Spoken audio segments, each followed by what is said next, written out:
everybody! Welcome back. Welcome back to yet another very exciting episode of the Friends Talking Fantasy Podcast. My name is Charles, and with me today, as always, is my lifelong friend and co-host, Dylan. I'm ready to talk some fantasy with my friend, Charles. I am ready to talk some fantasy with my friend as well, Dylan, and not just any fantasy today. Because today we are coming back with another fantasy book recommendations episode. Got a lot of great books to talk about here. And I think we need to just, this is a special one. This is coming out, Thanksgiving's only a few days away. And then we enter the holiday season. Everyone's always traveling at the end of the year. And busiest times to travel in the country. So we want to make sure that you get your suitcase out. You got your swimsuit packed, toothbrush packed, fantasy novel, sunscreen, fantasy novel, So mostly sunscreen. Sunscreen's don't forget to pack that if you're going to most places, even if it's not like hot or even if it's cloudy. You should have sunscreen on. It's very important. Oh, just in general. Very important for your overall sunscreen. It protects you. That's right. From the sun's rays and can help prevent skin cancer. But this episode of Friends Talking Fantasy brought to you by sunscreen. Oh, I wish. No particular company. Just the Sunscreen Association of America. Yes. The SSA. The S. I guess. Association. We'll workshop it. But guys, fantasy novel, that's the point here. It's really like having a good book on vacation is so critical, but when you're going to pick, you just don't know what you're getting into. Not quite sunscreen levels. Not quite sunscreen, although some of these books are big enough you could just kind of like cover yourself. It's like an umbrella. They're so big. You just hold it over your head and nothing is penetrating the 1,000 pages of one of Brandon Sanderson's novels. Yeah. And then no UV getting through that. Yes, I think, Way of Kings is like 200 SPF. Right, exactly. But those books are kind of a bit too big to throw in your suitcase, right? They're massive tomes, and I think that's what we're here today to do. We are here today to talk about Kindle. There is always Kindle, that's true. But maybe you're only on vacation for a week, and what, are you going to read 1,000 pages? If you don't finish in time, then what? You got to go to work and then keep reading? Like, who's got time for that? So that's why we're here today. We're going to make sure that your next vacation's a good one with our top fantasy books to take on vacation. Now, Dylan, should we just, talk a little bit more about what we describe as a good vacation book before we get into actually recommending anything? Sure. Yeah, it's relatively subjective, of course. Definitely, it's 100% different. Some folks, we asked about on Twitter, and some folks were just like, I just kind of grabbed whatever I was going to read next anyway, and that's fine. But Charles, you and we have vacations coming up. I'll be heading down to sunny Florida for a little while. I'm excited about that. And I like to read something that's a little bit lighter, like you mentioned, also a little on the shorter side. I like easy reading when I'm on vacation for the most part. I want something that's going to flow. I want something that I can get done by the end of the vacation. I'm trying to just relax, like hopefully lay out on the beach, got that sunscreen on, swimsuit on as well. And that's good. Yeah, and it's nice, and I think that some of these tomes that have become mainstays of fantasy, those ones I kind of try to avoid when I'm going to be just hanging out on vacation. It's a little too much to dive into when I'm trying to relax. Exactly. I'm not about to recommend maybe some of my favorite fantasy books of all time, because we're talking about vacation. I think another thing to consider is I don't want to recommend something that's part of a trilogy. Like maybe I'll recommend something that's part of a series, but the book itself needs to offer a whole complete experience. It's not going to be read the first part of read Malazan book 1, and then it's like, okay, Malazan. I know, that's like, then what am I going to do? I got to read 9 more books of the now. Moon. Exactly. You'll barely understand it if it's your first time reading it. And if you're trying to read it on the beach and flipping back to see the character like annotations and then back like on the beach, it's just very cumbersome. Just sand everywhere. Everywhere, exactly.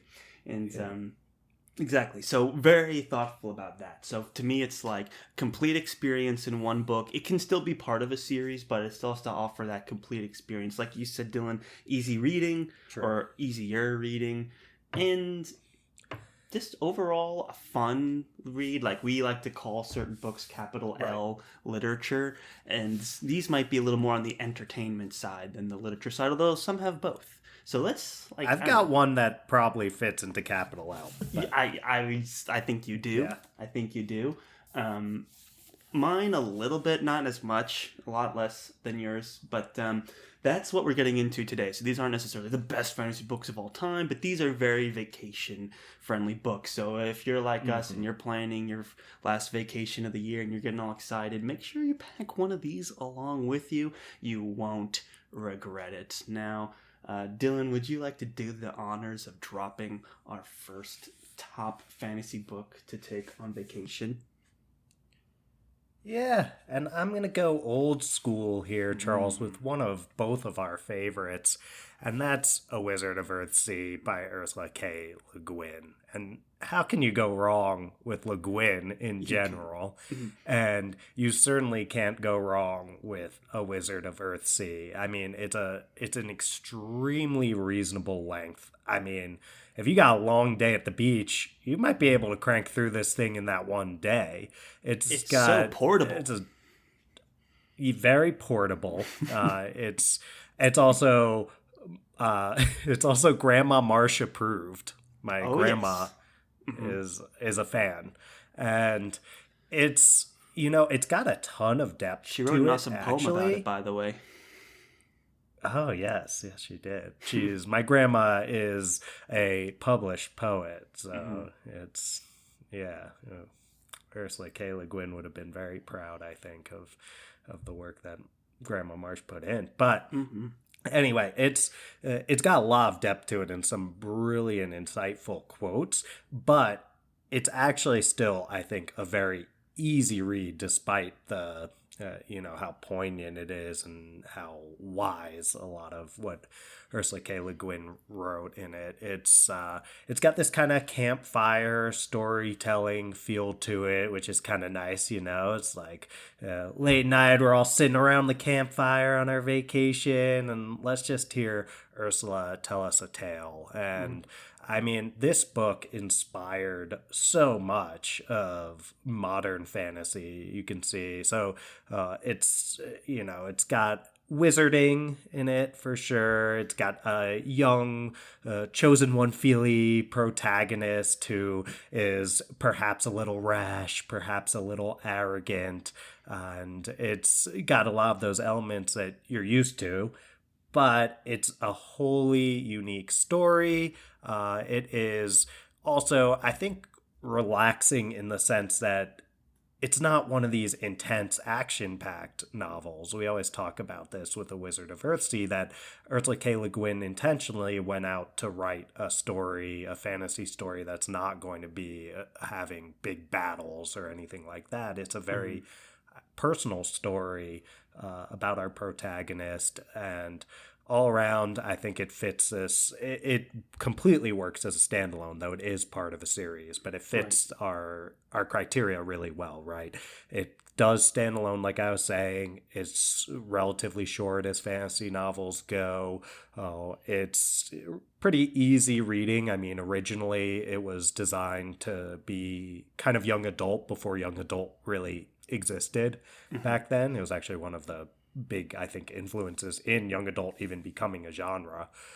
Sure. And it's, and you get all of that while you still get a lot of this depth without it being, Malazan levels of intricate or anything like that. So absolutely awesome book, and one I would be very excited even to reread on a vacation.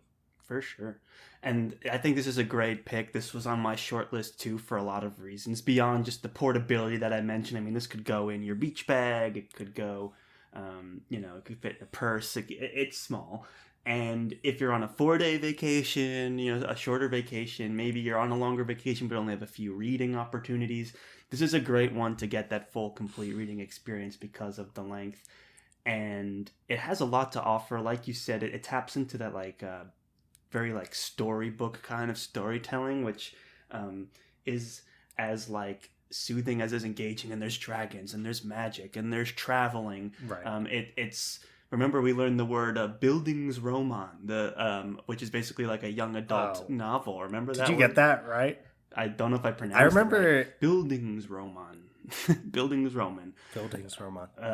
Sure. Yeah. A novel dealing with whatever that is. Formative years or spiritual education. Yeah. And it does tap a lot into that. And like you said, the benefits, if you enjoy it, there's a lot more books in the Tales of Earthsea or whatever they call it, where she's written a bunch of books. And then even better than that, Dylan, let's say you read it on vacation and you enjoyed it, you got a long travel back, you could listen to our episode on this, where we did a very long book discussion on The Wizard of Earthsea, and we even did one on our favorite quotes, which was called What Ged Said, which is our Earthsea quotes discussion, which is also very exciting. So you got some listening material as well to grow into with this book. Yeah, and super cool influences by Taoist philosophy in this one too. So if that interests you, it's very focused on this idea of balance and equilibrium and our role in the world relative to, all of it, like animals and even things that are not non-living or not living. So it's really interesting, kind of can be a perspective shifting book, which is a lot to say of a book that we do think fits into that easy reading that's good enough for relaxing on the beach. So don't be surprised if you come back from your vacation changed by A Wizard of Earthsea. Very well said, Dylan. It's very rare that a book can offer that kind of shifting perspective opportunity and still be a short vacation read as well. So that's a great pick. And if you're picking a book that's non-violent and classic, I'm going to kind of do the opposite here and pick something a bit more action-packed and brand spanking new as well. I'm, of course, talking about The Final Strife by Sara El-Arifi. This book only came out friend of the show, Sara El-Arifi. We had the privilege of interviewing her days before her book came out, and I'm not saying that she came on our show and then a few days later became a Sunday Times bestseller for this Final Strife. Now, the FTF bump. Yeah, I'm not saying the FTF which is also bump. A dance move that Charles brings out at the annual FTF Christmas party. Oh, yes, and that's coming up for sure. Yes. But don't talk about the moves that you bring out during the Hanukkah party. Those are 8 crazy nights. Yeah, those get pretty out of control. We do a lot of partying here, but Final Strife. It's 8 days. It is. The Hanukkah non-stop. Party goes for 8 days and 8 nights. It sure does, and it can't be missed.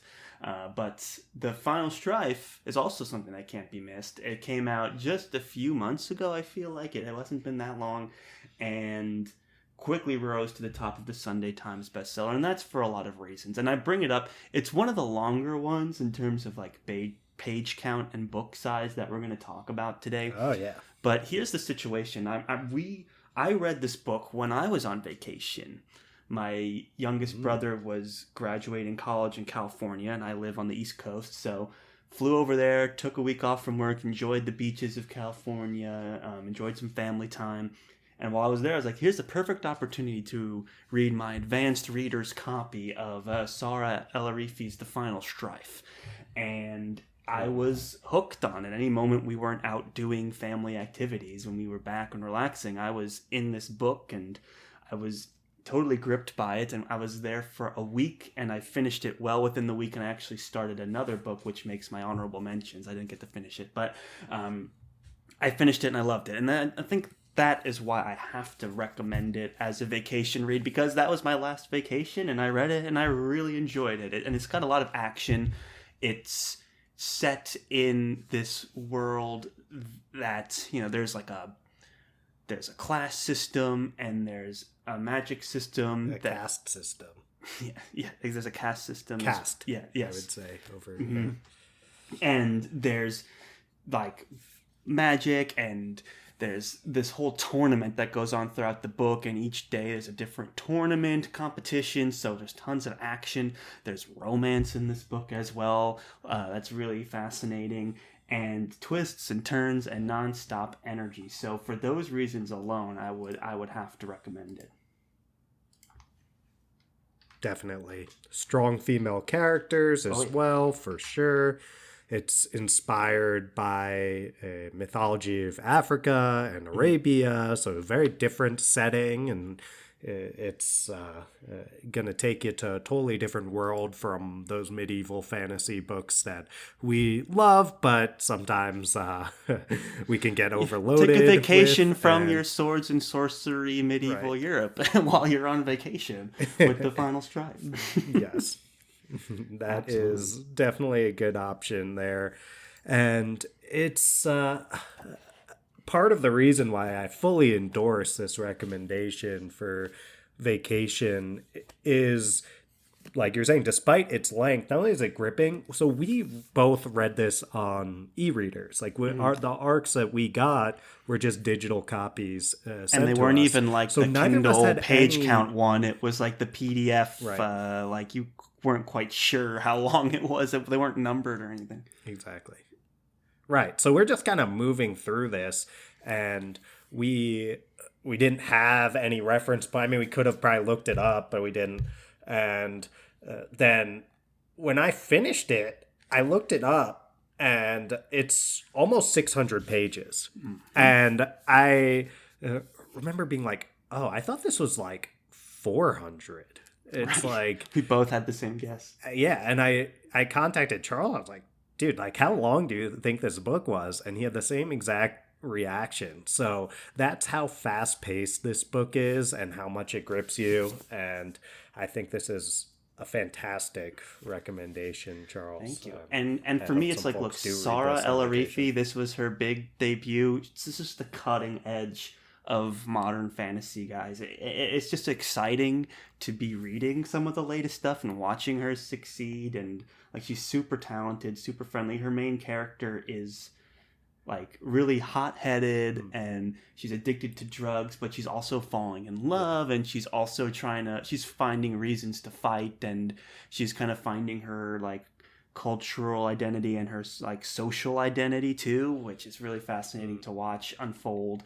And it's just a really, really strong book. It is part of a trilogy that's not out yet, but this book, the whole thing is kind of bookended by this tournament, and you get through the whole tournament and it ends, and it's satisfying. So I feel confident in recommending it as a vacation read, even though I said trying to avoid trilogy reads, but there's a contained story in here that can be enjoyed. And so when the Battle Drum comes out, folks, which is the name of the second book, you can be sure to dive right in. You'll be ready because you'll have read this on your last vacation. You will have read this on your last vacation. We demand it. It's required. When you go to customs also, and they check your passport, they hand you the Final Strife, and that's, enjoy your vacation, sir. Yeah, it's also got very audio feel to the book, even though neither of us listened to the audiobook because it wasn't out when we were reading it originally. It's got we really should. Yeah, I'm interested in doing that. It's got we interviewed Sara about it too, right? Because you're about like what you're about to bring up sounded really interesting. Yeah, she did discuss the audiobook a bit. And I'm trying to remember. We were asking because there's oh god, am I gonna say it right? It's like Griot, Griot. Griot is I think right. Thank you, Charles.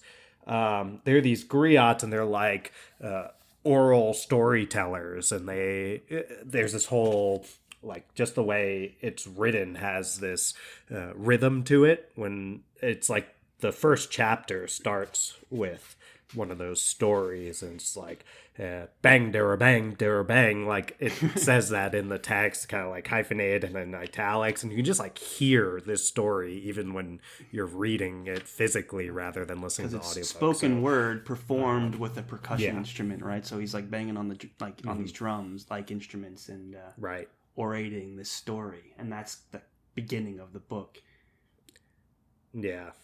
It's really cool, and it just immediately puts you into this setting. You're like, oh, this is going to be something a little bit different. So, yeah, if you're planning on maybe doing some audiobook listening on your vacation, which is also, I feel like that's fantastic for. Oh yeah. It's like I'll throw in the headphones while I'm walking through the airport or while I'm sitting on the plane. It's doing a long drive, yes, absolutely true. Absolutely. So, fantastic. And you'll have to let us know how the audio book is. We're sure it's pretty awesome. We heard from Sarah. So you'll she was have really to excited about report it. back if you end up doing that. And it sounded really cool too. So if it wasn't available at the time, now we'll have to go back. I think they actually do drum. That's what I'm trying to remember is if they actually she said did they actually brought drums. in a performer. I think she said they did. I just don't know if they used it or not, but they did bring one in and they did record it. Yeah. I think they did. I mean, it's probably in the sample. I'll listen to that afterward because it's like the first thing that happens. So it's probably if you just go to like Audible and listen to the sample, then you can hear it. So, all right. Well, that's an awesome recommendation, Charles. And we're always happy to support Sarah. We know that she's doing awesome already with the Sunday Times best-selling title to her name. So, Sarah's awesome stuff, and hopefully we get her back sometime soon, at least in advance of the Battle Drum, because I hope we can get the chance to read arcs of that, and I'm excited for when it does come out. Yep. Well said. All right. Well, shall I? You shall. I shall. And I shall recommend a book that, for me, just is the epitome of fun in this genre. And Charles, I think you're going to agree with this one. Another friend of the show, actually. We didn't do this intentionally. Yeah. But this is the one and only Kings of the Wild by Nicholas Eames. Yes. And this book, it's I would say a homage, right? Is that the right word? Homage? Pays homage? I think homage. Right? It's an homage. It's homage. Anyway, it's definitely a love letter. That's what I should have said. A love letter to the 70s music scene in a lot of ways, while also having this sort of Dungeons and Dragons feel to it, where it's got a crew, a party, if you will, or a band, as it's called within the book. It is about a group of like basically monster fighting travelers called a band who are long retired by the point of the story beginning. So it's like if you think about someone past their prime who was like the top of the monster fighting business back in the day. Now, they're a little out of shape. They haven't been fighting at all. They've got families, a lot of them, or like maybe they're divorced. It's like different characters are in different situations. And then the main character, Clay, he has the old band leader knocking on his door because Gabe, Golden Gabe, the lead singer equivalent, he has had his daughter actually get like trapped in this city that's under siege, and there's this like giant impending war with all these monsters coming up, and Gabe needs Clay Cooper's help. So we end up, it's it totally get the band works back together just situation. As a really it's the top of it says the boys are back in town, and it is a get the band back together situation. So they're going to go round up the rest of the band, and again, it's all these people who were once just showered in glory and are now past their prime, bad backs and everything. So it totally works as this. It's so funny. I just want to start with, and it's so original. There's just nothing I could compare it to, and it is so uniquely the voice of Nicholas Eames, and you couldn't imagine anyone else writing something like this, and it totally works just as a group of guys get back together and go off and fight monsters, and just a funny adventure story. But in the background are all of these references, and they're relatively subtle in the sense that they're not they're not breaking the fourth wall. Well, what I'm saying is they're not breaking the fourth wall, meaning they're not turning to the hypothetical camera here and staring at the reader and being like, ha ha ha, there's this very clear reference. No, it would, if you'd never heard of any of these 70s bands or songs or anything like that, you would just be able to read this and be like, oh, this was a funny, good story. But if you are a big fan of the 70s music scene, like I know Charles is, big time, you're going to pick up on a lot of these references, and there's so many, more than probably you could imagine just going through it. There's a whole list. I don't know if it's Nick Eames who made it, but there's a list out there on Reddit somewhere. I don't even think if Nick Eames knows the total amount of references he put in there. Right. There's a lot. Yes. And there's a playlist associated with it made by Nicholas Eames. There's also a playlist made by our very own Charles as well. I tried not to pick the same ones as Eames did, so we got a good... It's like the complimentary supplemental playlist to the playlist of the book. The FTF final cut. So you can listen to those songs as well while you're on the plane or driving the car over to your destination, help you get even further into the mood of Kings of the Wild. And I think it just is exactly the kind of relaxing, fun read that's not going to, it has depth to it, the characters are interesting and all of that, but it's not going to push you to overthink things or anything like that. It's a straightforward, fun story that you'll appreciate if you just like swords and sorcery fantasy with some humor to it, or especially if you also really appreciate the 70s music scene. For sure, and that's well said. Standalone. Yeah, it is standalone, but part of a larger series. Yeah, in the sense that there's another book in this world, but following a different crew of characters primarily. So it's there's some continuity, but it's new characters further in time, all that stuff. Yeah, dude, when you when you floated this book by as one of the ones to talk about for this subject, I was like, obviously yes, because it's so much fun. The hook of the book, this idea of mercenary monster fighter groups in this organized a 70s rock band, you're like, yes obviously. And it's just fun, entertaining, and funny the whole ride. And I think that speaks to Eames is, he loves he's a nerd on music, he's a nerd on video games, he's got a really sharp sense of humor, and he just knows how to have fun. And I think that's one of the things we really appreciated about that book more than anything. Sometimes you have fantasy authors that feel like they have to take, think of Game of Thrones, if we take this very seriously, this is Game of Thrones, Ned Stark has to be sad. But in this book, it's we can just have fun, and we can have monsters and dragons and penis jokes and all this other stuff along the way. And that just makes it a perfect vacation read, because you can just enjoy it and have a lot of fun. And another series that well said. is nonstop fun and action that is on my list. And this is another one that I read when I was visiting you, Dylan, at the time when we were both in Florida. And we were like, it was a different time back then. Game of Thrones was still on the air. It was the most popular thing in popular culture. We had read all the books. We were going on bestfantasybooks.com trying to find the next thing. And I'm sitting They're in now here. defunct. Now, well, right. The website's not working. Recently? The hosting isn't updated, so it's just weird. But I couldn't get on it the other day because I wanted to go back and see the post for this book that I had originally, just when I had the fantasy fever is what I picked up. I was mid-vacation hanging out with you, looking for my next book.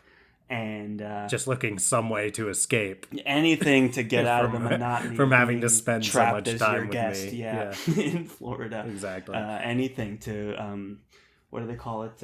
Escape. So this book grabbed me from the title and kept me enthralled the whole way. And of course, I'm talking about Heroes Die by Matthew Woodring Stover. I've recommended this book on other recommendation series in the past, and we've come close to reading it a whole bunch of times on the show. I think we're just waiting for that perfect moment in time to give it the attention it deserves. But on the surface, what you have is one of these classic fantasy books, but it's pumped up the action. And it's been years since I've read this book, but the thing that always stuck with my mind is like, Heroes Die, great action segments, great action pieces. There's chases, there's fights, there's duels, there's battles, there's everything in this book. And it's a book like about violence, and it has these different perspectives of violence, how violence can be brutal, how violence can be intimate, how violence can be consumed by a populace. It's like the premise behind it is that these they're called actiri. They're basically these like Colosseum. They're like actors / Colosseum fighters where they like get VR teleported into like a fantasy world and crowds watch it. And then this one guy, Kane, he's famous for being this like action hero, and he's really in this fantasy world. He's that star, and it kicks off this huge like fantasy battle against the big bad warlock wizard ruler guy, and it's a good versus evil kind of situation, but it's just nonstop action and fun and very satisfying and final duel and all of these things. And then once you're done, like just enjoying the ride and the chase and the action, which is what makes it a great vacation read. It's just unabashedly fun. And if you like a little bit more bloody action to your fast moving pieces, like if you like something like a spy like book or a book on like military, or those kind of like more actiony, violent actiony kind of stories, this is a great one for you in the fantasy world. But when you're done with it, you're like, that was actually a very clever book as well, and it keeps you thinking for a little while longer about just like it's presented as gratuitous, and it's like that on purpose sometimes. And it's a very smart, thoughtful book beyond that too. So when you're flying back and you just read it and you close the pages, like the back cover, and you're like, wow, that was so good. And then you're sitting on the plane thinking about it, and you're like, oh yeah, oh interesting. There was more going on in that book than I initially thought. And that's just such a rewarding experience that I would highly recommend anyone have for Heroes Die. It is part of this Acts of Cain, but it was written as a standalone, and I think it was so popular that he wrote more. So I haven't read the other Acts of Cain, but this is the first one and is definitely a contained story as well. So highly recommend Heroes Die by Matthew Woodring Stover. Totally agree. Yeah, you've always been the main champion of Heroes Die on our show, but I'm a big fan too. I read it not long after you did because I could tell you were so big on it, and it was a really rewarding read. I always think of Heroes Die as being really ahead of its time as well. It was 1998 that it was published, and this predates really the grimdark boom in fantasy, but it fits into that gritty, I would say, like it's like borderline grimdark in terms of its themes aren't as grimdark, I don't think, as maybe something like Joe Abercrombie's First Law series, but it is it's not as very violent. It's not presented very as dark. cynical as something like Abercrombie would be. Abercrombie will make fun of his characters and his world, but this is presented more seriously, but it's just as cynical. Yeah. And if I remember correctly, the way that the fans consume the media in this world is they basically get to put on this device that makes them like experience the things that Kane is doing as if they are Kane himself, which is part of how this becomes this like meditation on violence is that, and like this meditation on consuming of media. Yeah.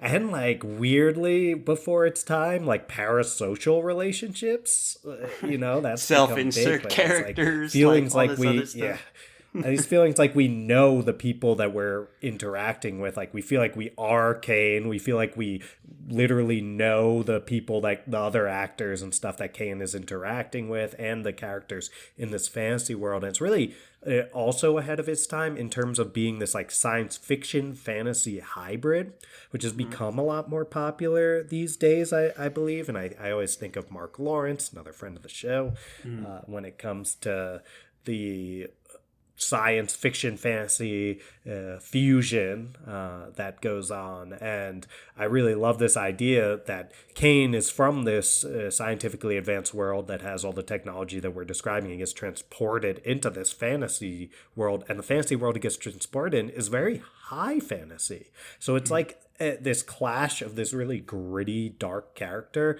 into this high fantasy world that you think of belongs a little bit more like along lines of like a Wheel of Time. Right. So it's, and like you said, as far as being a vacation read, so action packed. It's like an 80s action movie in a lot of ways. Yeah, and fantastic protagonist, and not one of these tomes, and totally stands alone as its own story with a very satisfying conclusion, like a particularly satisfying ending to it. And I remember coming away and being like, that's how you end a book. Yeah, so that's how you end a duel. Just so many things. And I'll also say one thing I think also that might sell some people on this is Matthew Stover is also famous for writing a lot of the popular Star Wars novelizations, so I guess he kind of gets that like popcorn movie story. Like he's had a lot of experience with that. He's a lot of fame with that. So I don't know why this is happening. So yeah, highly recommend. Yes, definitely highly recommend that. So I don't know. I'm all riled up talking about Heroes Die. It's action packed. We got to read it at some point relatively. I don't know if relatively soon, but we got to read it on the show at some point. It's also, I know you said it was popular. It's also, I think, underrated. I think we talked about it in our underrated fantasy recommendations a while back. So it's, the kind of book that still deserves more pop than it's gotten, and you have the opportunity to do that on your upcoming vacation that you may or may not be taking. Very well said, listener. Dylan. Now, I believe Charles. We both have one book left, so let's crank them out, and then we've got an honorable mentions list that we'll have to speed through as well. Let's get this. Let's see what you got.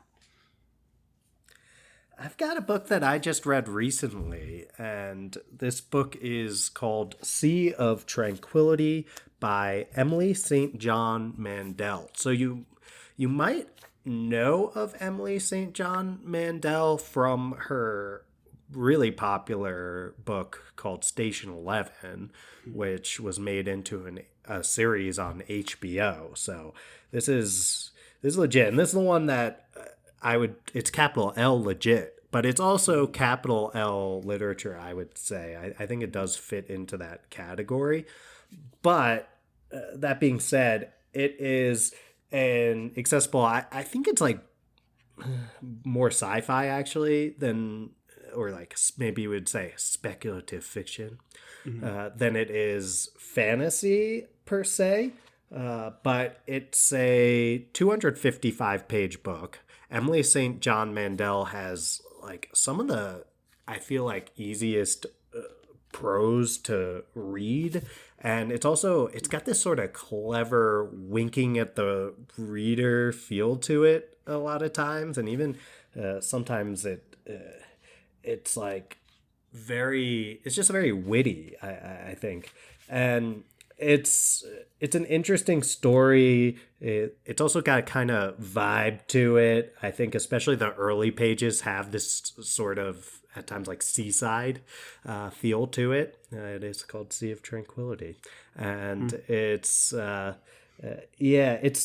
it bounces through different time periods in a really cool way. Like it starts, even if you just look at this isn't spoiling anything, it's early. If you look at there's like a table of contents.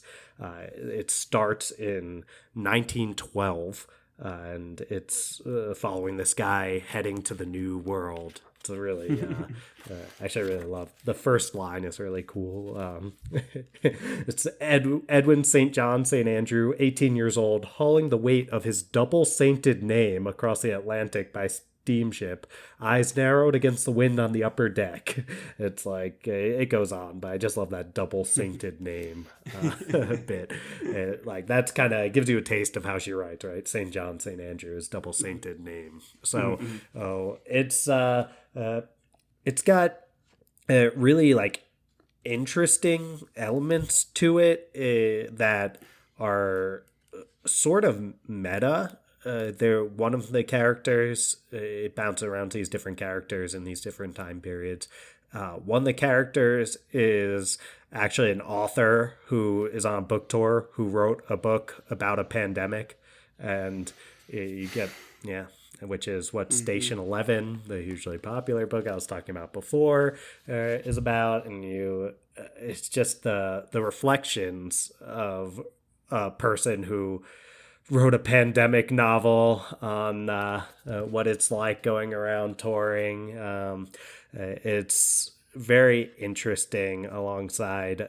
I don't want to get too deep into the speculative fiction elements because I do think that those are probably spoilers to get into, but it will give you that speculative fiction fix to it in this 255 page packet. It's a really small book too. Like I have it here. Charles can see it. It is here. I'll use my giant head for for size comparison for Charles.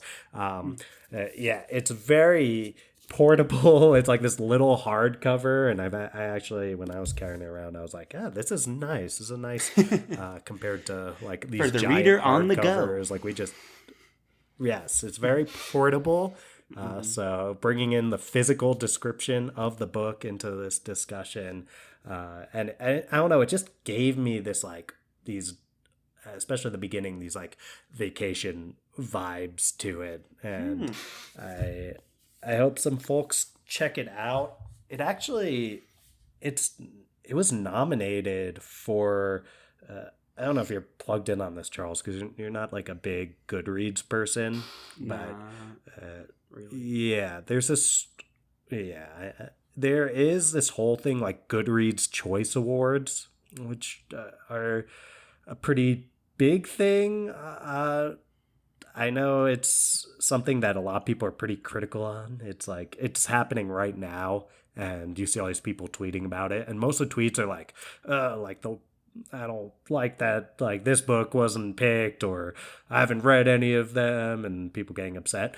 But for sci-fi, actually, it's there's only a few books that get nominated each year, and it is nominated for Best Science Fiction on those Goodreads Choice Awards. So another reason to check this out, and especially if you really like Station 11, I think you're gonna enjoy this. So yeah, sounds good. You're making me want to check it out. Very excited about that.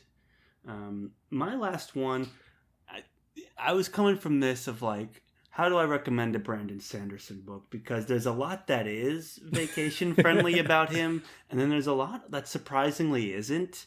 I know he's like one of the best selling fantasy authors today in the game, but to me it's like, okay, am I really going to recommend that someone check out The Way of Kings for their like 1 week beach vacation in December? It's too big, and it kicks off this like ongoing like multiple 1,000-page book thing. Like, do I recommend Mistborn?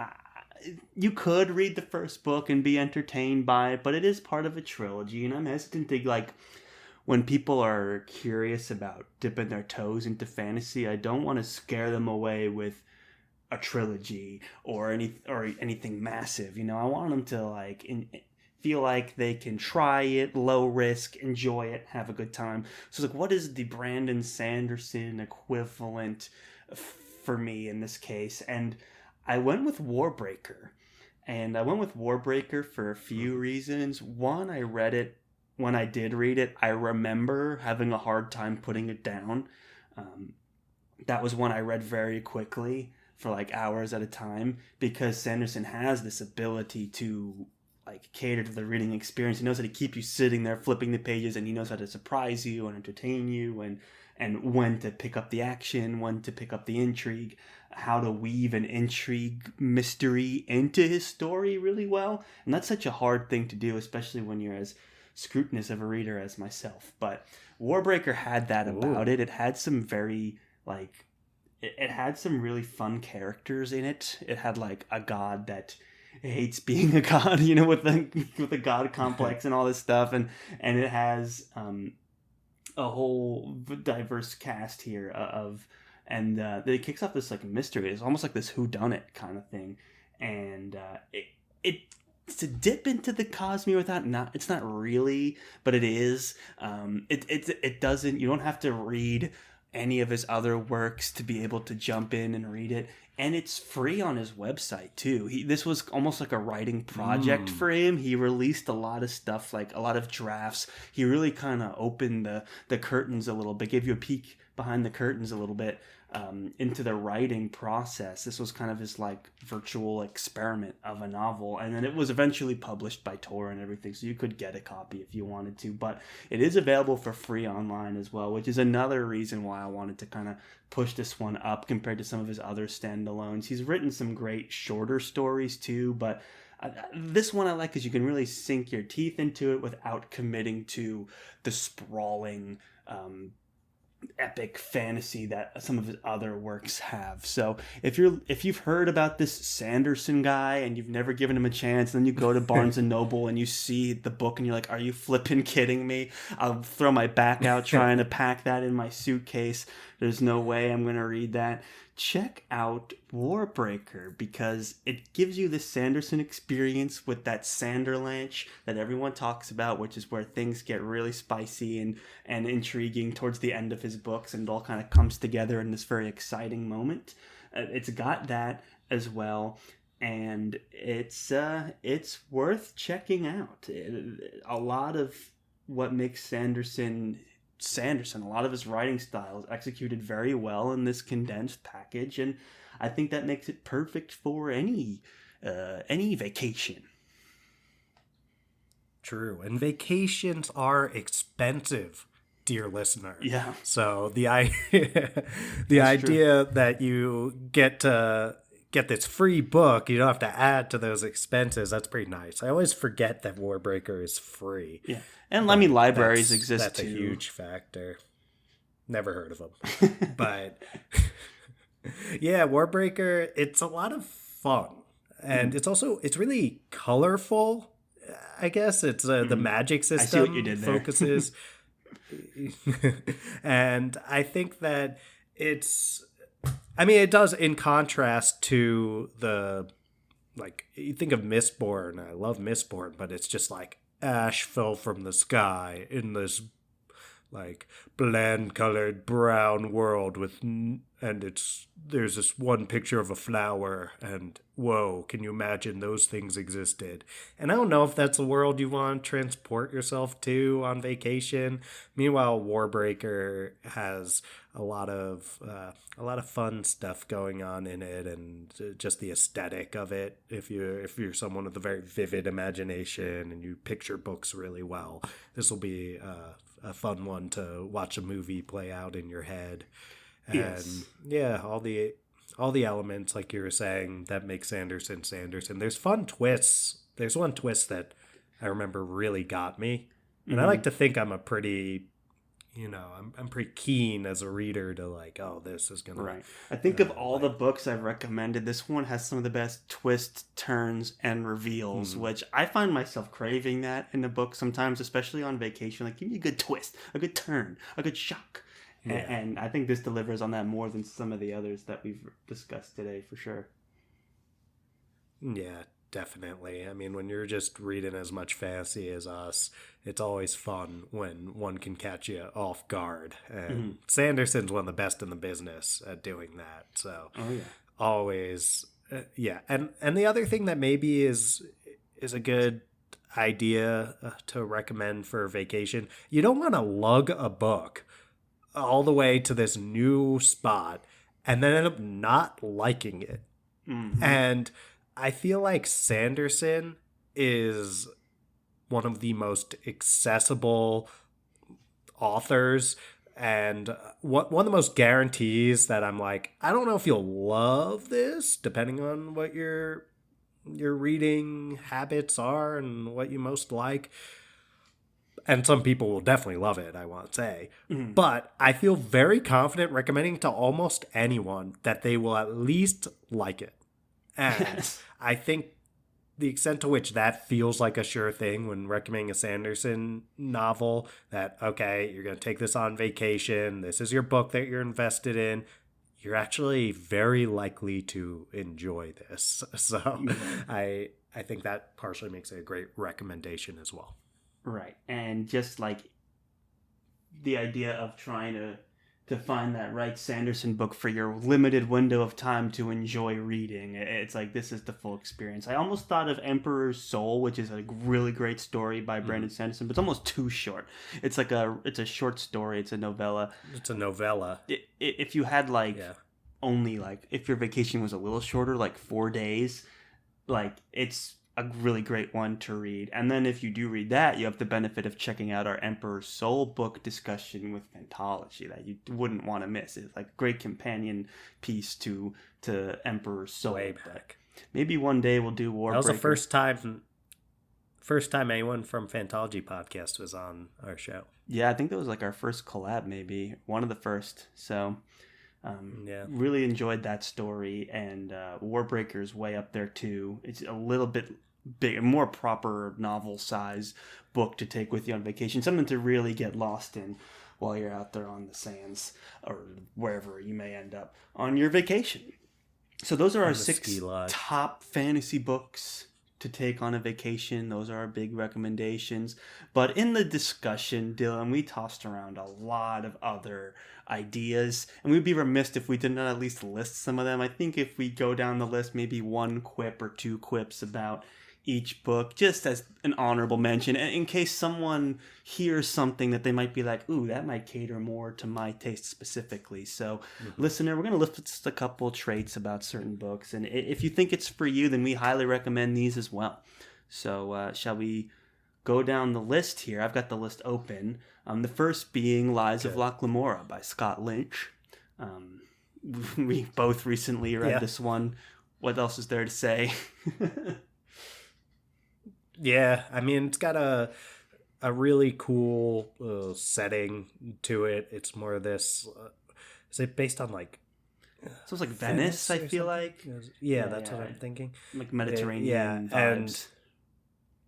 And so those vibes are fun for a vacation, I think. And it's also just very witty banter. The dialogue is so good. The characters very funny. Are great. It's lots of very satisfying cursing.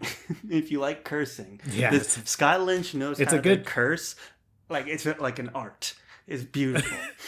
Yes. So satisfying. You'll understand the it if you give it a read. It's hard to explain. They're beautiful.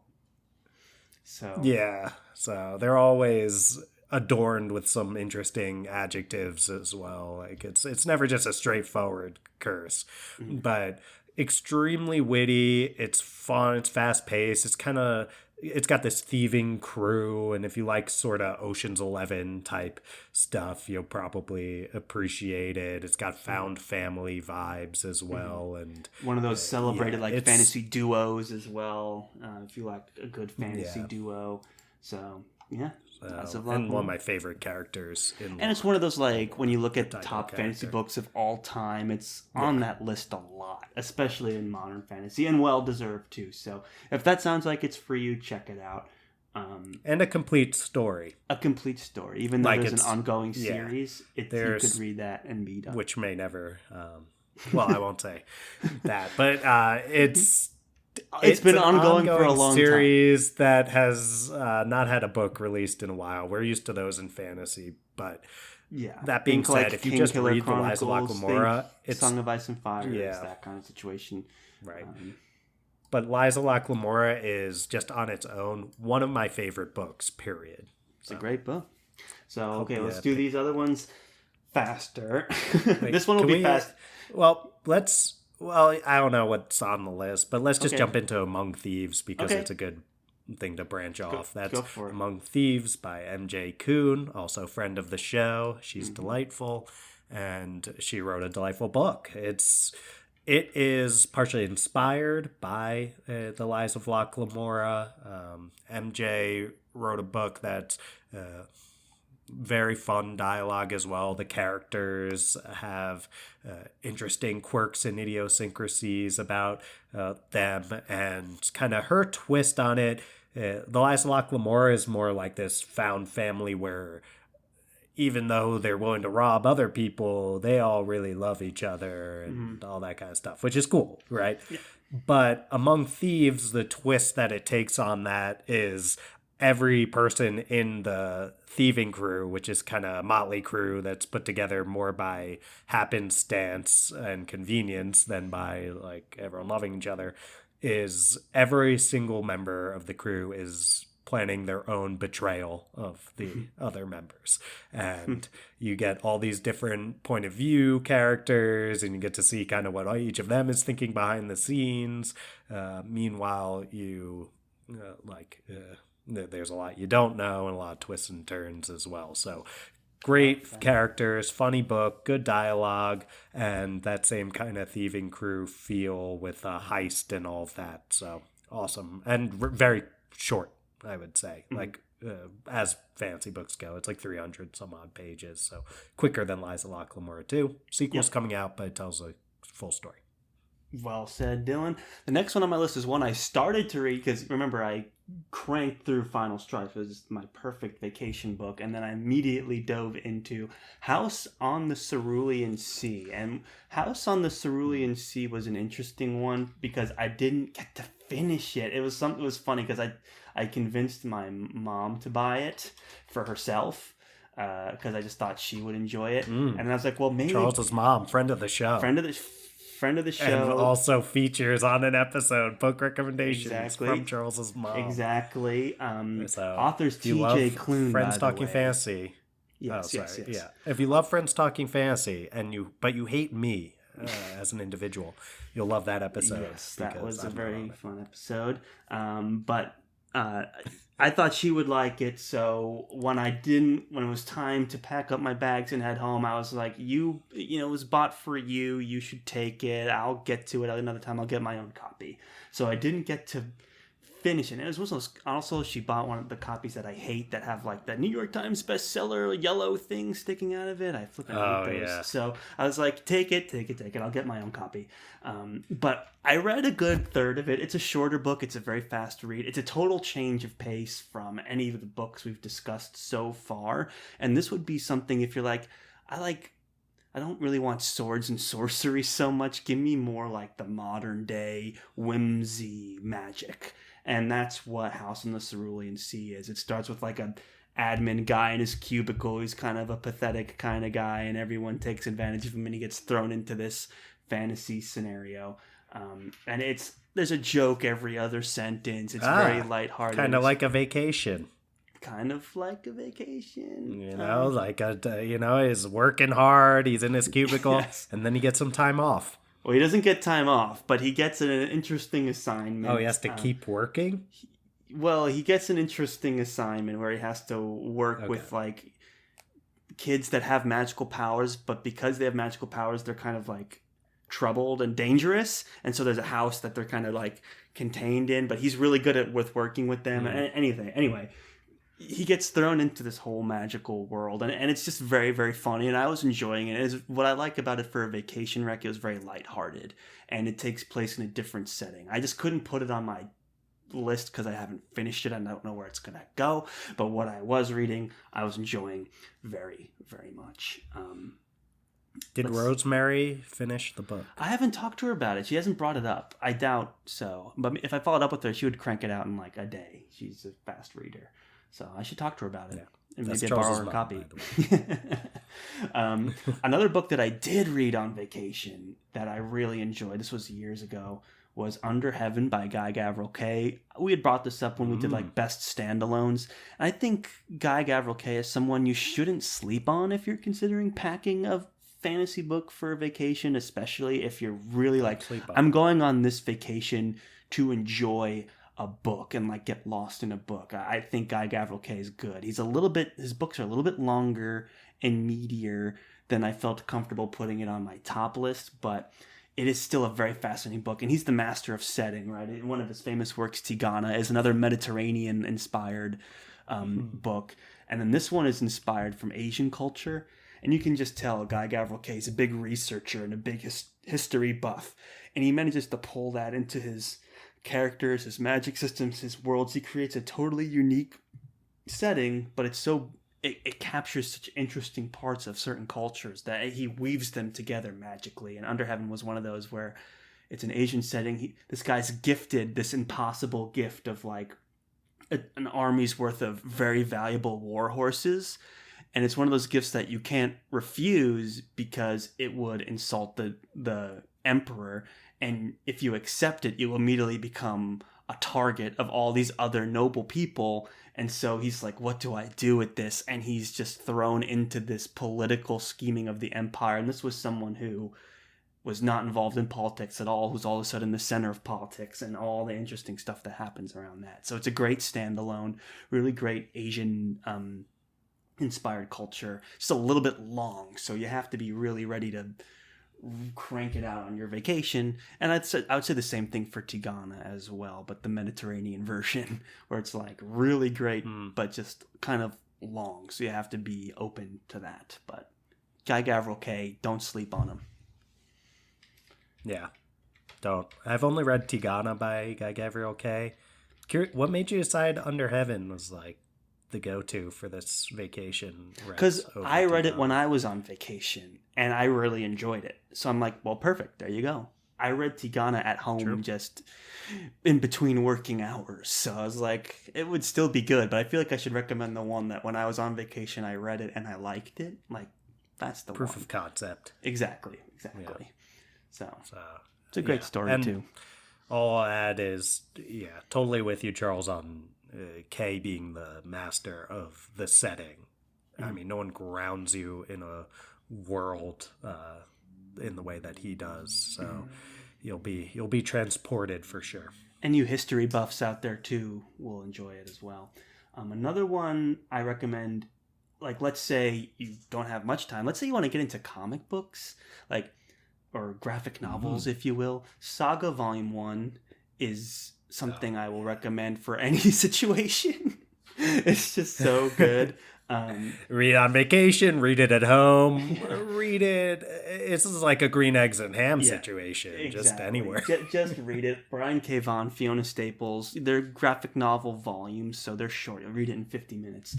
I didn't want to recommend it because it's part of a long, long series. And so I was like, it doesn't really fit the criteria. And it's also a graphic novel. I didn't want to kind of put it in this fantasy books thing, but definitely check it out. Like, just check it out. I'm not going to go any further than that, other than it's incredible and you need to read it.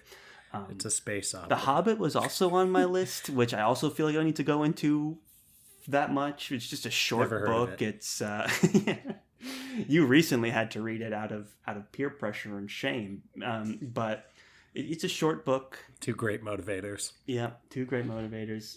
Recommend. Here's one you can talk about: All Systems Red. Oh yeah, well you can talk about it too, Charles. But I guess you almost recommend. You almost made it to your top, so I feel like you should. True. Give it a chance. Yep. All Systems Red. It's the part of the Murderbot Diaries. It's basically about. It's a novella, so it's really short. It's a really fun read. It's hilarious, and it's sci-fi-ish, but not intense sci-fi focused on technology. It's basically about a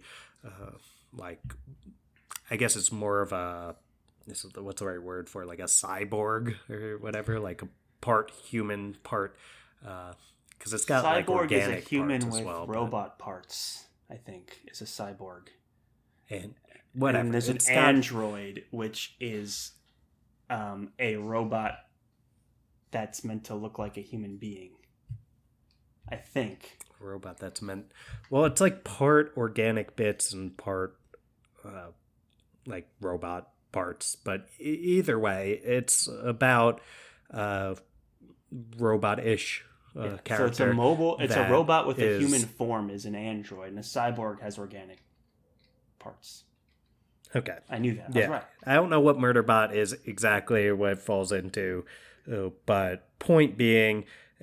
it's this cyborg-like thing that is designed to be able to be this killer robot, but it's basically just wants to hang out and watch soap operas and like slack off instead of doing its job. And it's part of this human crew that gets sent out on these jobs with all this like crappy material, and it's just really funny, especially if you're on vacation and you're reflecting on how much maybe you don't love your day job and you're kind of thinking like you're kind of complaining about in your head. This has some sort of funny, almost satire of like having to work for a big company. It's a Hugo Award winner too, right? Did it win the Hugo? Maybe it's like the Nebula or something. Oh, maybe it was. Nebula. Are you looking at something that says? No. Let's see. I thought it won something. It's award winning at the very least. Let's see. But yeah, I agree. What's great about it is that it is short. And it's just really witty and funny and a quick read. It's not saying it in the first couple sentences, so there's no way it was. Oh, it was a Nebula Award for Best Novella and the 2018 Hugo Award for Best Novella. I was right. Ooh, I was right. Okay, nice. So it's a Hugo Award winner for Best Novella. I know my Hugo Awards. So yeah, plugged in. What plugged in on the Hugos? Much like Murderbot's plugged into we're still her waiting soap for our opera and cat nomination. videos. Where's our nomination? Still waiting on our nomination for Best Fan Cast. Yeah, I know, right? So, if you're listening and you're part of the Academy at the Hugos, throw our name in the hat, huh? Come on. But let's see. That'd be nice. We have Piranesi in here by Susanna Clarke, another great short story, very well written. Another one leaning towards capital L literature. Very sweet and endearing also, and very thoughtful. I almost kind of put it in the same basket as Wizard of Earthsea a little bit in the type of story that it is. So if you like what we were saying about Earthsea, Piranesi's along the same lines, much more modern.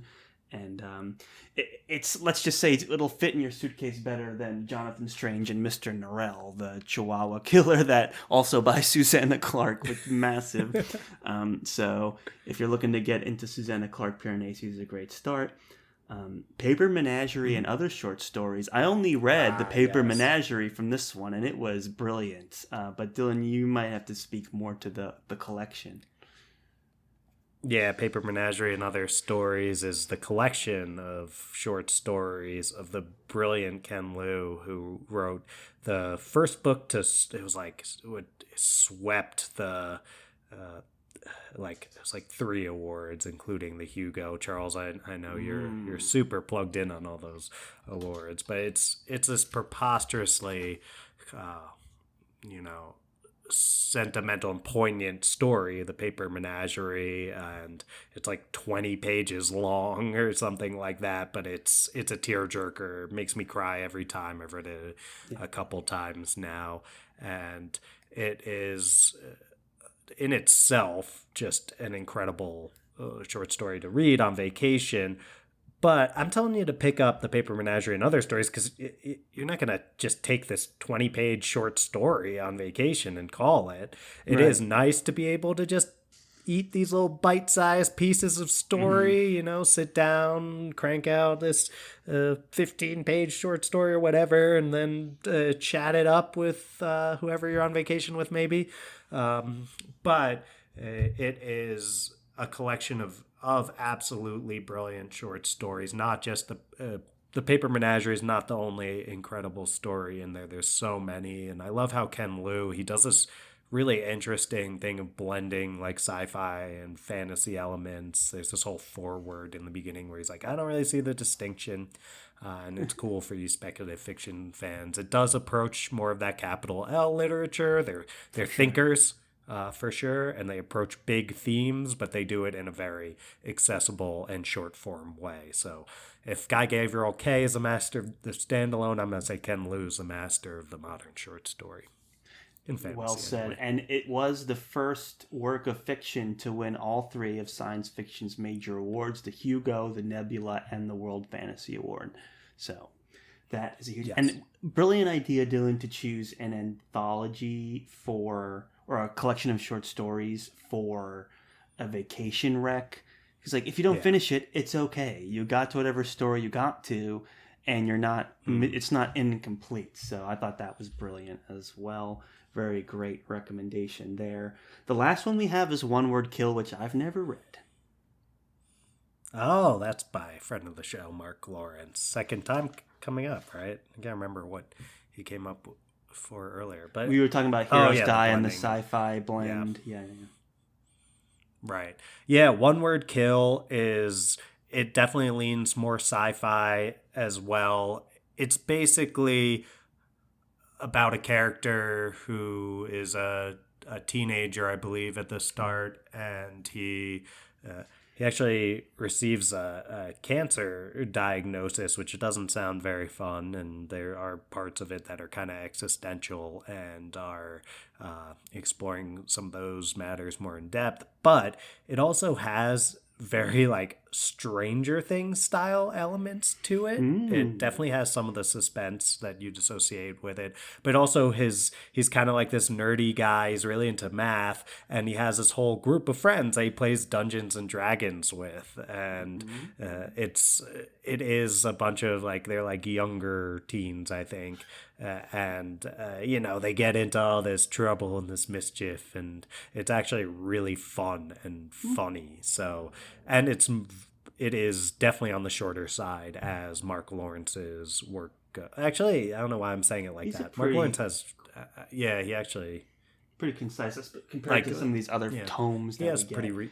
I'm glad but it's even shorter. Mark Lawrence, because some of his other books, like the ones that I've read, are all part of these great series, and it's like you really just can't read the first one and be done. You got to read. This is part of a series, but it would stand alone, I think, as well. But I recommend. I think that's why you picked it, because it stands alone better than like all the books Prince are short, of Thorns or Book of the Ancestor does. So Red Sister. Yeah, all the books in the series are great. But anyway, it's like short and fast paced, and I guess it's more, I don't know how to say it, like intimate feeling in some ways than I think of books like the Book of the Ancestor books, like Red Sister, and I'm like, those are big stories. Like, yeah, they're great stories. They're just you'd have to take all 3 books with you on vacation. That's just not realistic. So Although I'm sure Mark Lawrence would applaud buying all his books and taking them. Well, buy all the books. Definitely buy them, for sure. They are must-buys. Yes. But if you only have limited time, the whole point of this was not to pick something that was required reading for 2 to 10 other books. So, yeah. I've been looking. That's if you're a big Stranger Things fan. That's my rec, nice, anyway. Nice. So. I should pick it up. We should read that soon. But there you go, guys.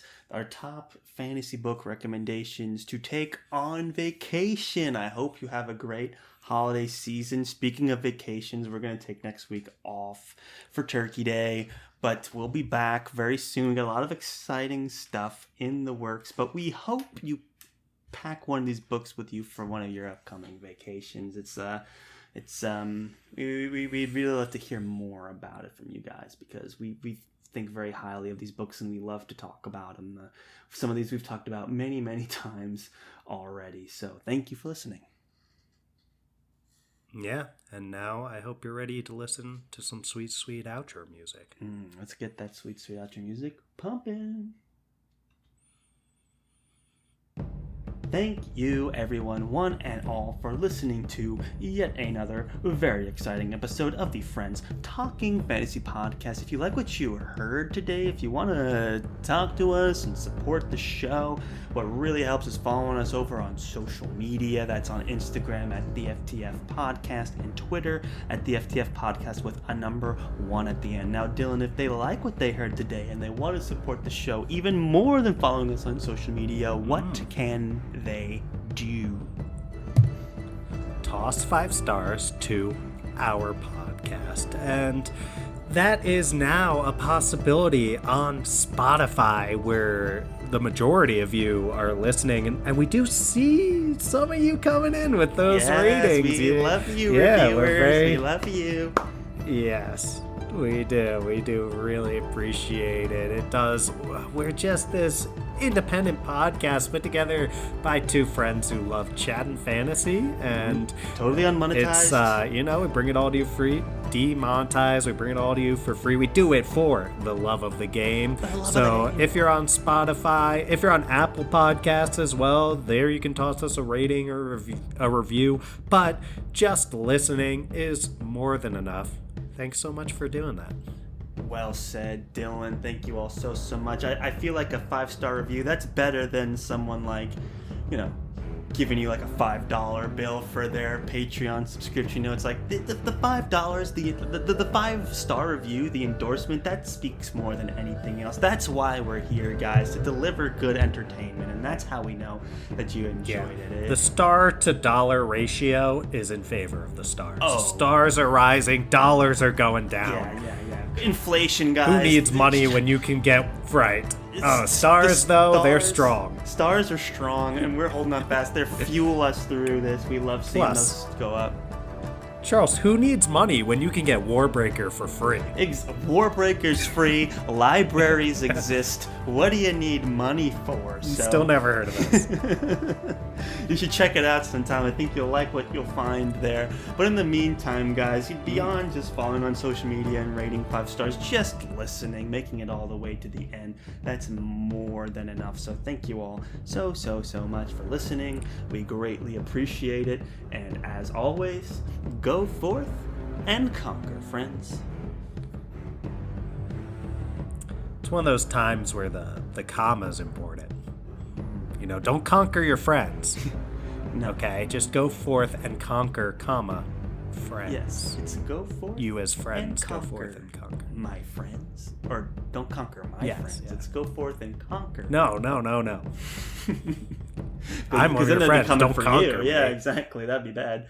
You're right. Yeah, so keep that comma strong.